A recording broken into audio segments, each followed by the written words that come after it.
you're having a nice Sunday morning. Q&A. Nicola Hexler. Got a 1-year-old male Frenchie, just had 2 seizures a week apart.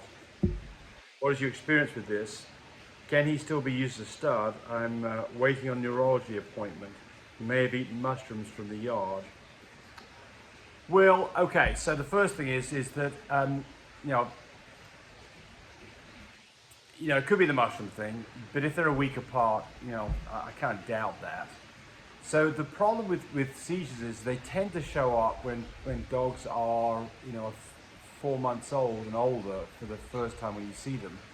And that quite likely means this dog will suffer from seizures. And if that's the case, I wouldn't use the dog as a stud dog. But go get, I don't know go get the neurological report and see what they say. But I think that unfortunately, you may find that this dog may have seizures repeatedly. And if so, it probably needs medication. And if that's the case, I personally would not use it as a stud dog because you have to worry if there's a hereditary component to it. It might not be a hereditary component. The only way you could really find that would be to breed the dog and see whether or not any of the puppies had the problem.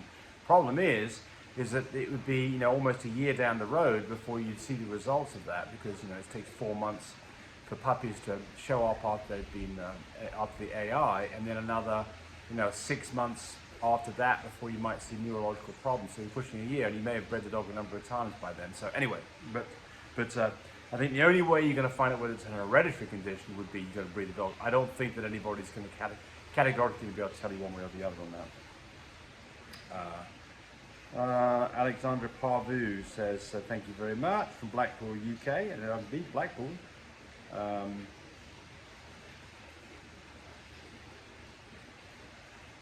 Someone's saying they've got great dogs. Good for you. Texas, glorious Frenchies. I have a 7-week-old pregnant Frenchie. Sometimes she looks really big. Sometimes she looks normal. You did an ultrasound, confirmed she's these 4 puppies. So what's going on here? Well, I would guess, look, you can't have the puppies inside her getting bigger and smaller. That just is not physically possible. Not oscillating backwards and forwards. So my guess is gas. This has got a distended tummy because of gas, probably what's going on here. So not a problem, but that's probably what that is. Liam, breeding my American Bully female, looking to add size. What are the safe female-male size ratio for breeding? There is no such thing as a safe. Here's what you're going to get. If you take a small, what we like with Frenchies, we like smaller Frenchies. So we have smaller studs and smaller girls, which produce some very small Frenchies sometimes. But you get a kind of a distribution of puppies based on the size of both parents. If you've got a small parent and a big parent, you can expect to set some that are as big as the bigger parent, some as small as the smaller parent, and something in between. So if you're trying to get a bigger dog, then you would want to breed to bigger dogs. So if you've got a smaller female, you want bigger offspring, breed to a bigger dog. The issue here might be that if you're not going to have a C-section and you've got a small dog bred to a big dog, you could get in trouble where the puppy can't. You've got a big puppy in there amongst the small puppies, and that big puppy plugs the hole up.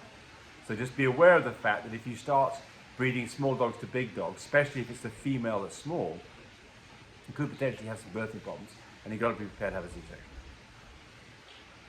Can't find you guys on Instagram. I just don't use Instagram. Sorry, you're not gonna get. If you want to ask questions, ask it here. There's a phone number at the beginning on the beginning logo. You can call that number if you need some help too.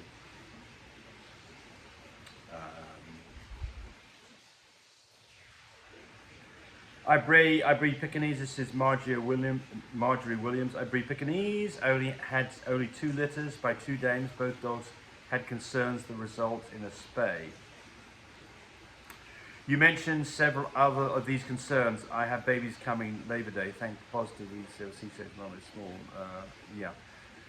The mum is small. The baby daddy is large. Well, we're back to this talking about C-sections. Get your timing right. I've got videos on how to time a C-section. Very important.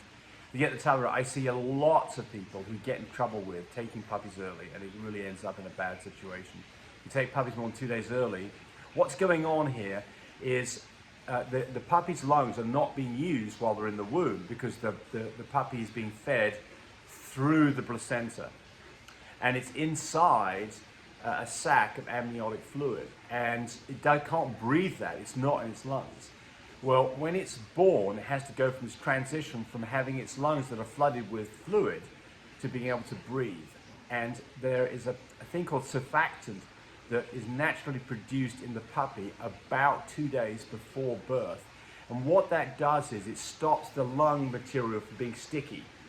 If it doesn't have that surfactant, then the lungs stick together inside the lung envelope. And so it can't open up properly. For that reason, the puppy can't get oxygenated properly. And this can end up in a situation where puppies can't breathe properly, and then you get in bad situations. What do you do in those situations? You give the dog pure oxygen with an oxygen concentrator or an oxygen supply. And even then, it can be tenuous.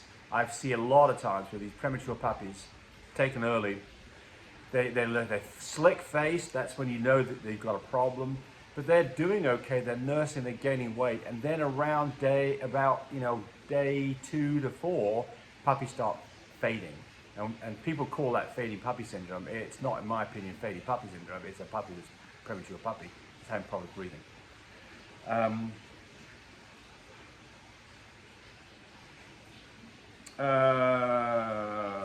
Someone's saying here, I don't think puppies are selling fast because of COVID. I think it's because the economy was amazing this November. Well, I mean, each to their own on this. And I mean, trying to predict what caused something and trying to predict where it'll go, how this is. It's almost, absolutely you'll get it wrong 50% of the time. That's why, if we all knew what was going to happen, we'd all be, investing in the stock market and making millions of dollars, and that's not the case. So what was the cause of this? I still think the cause of this was basically COVID.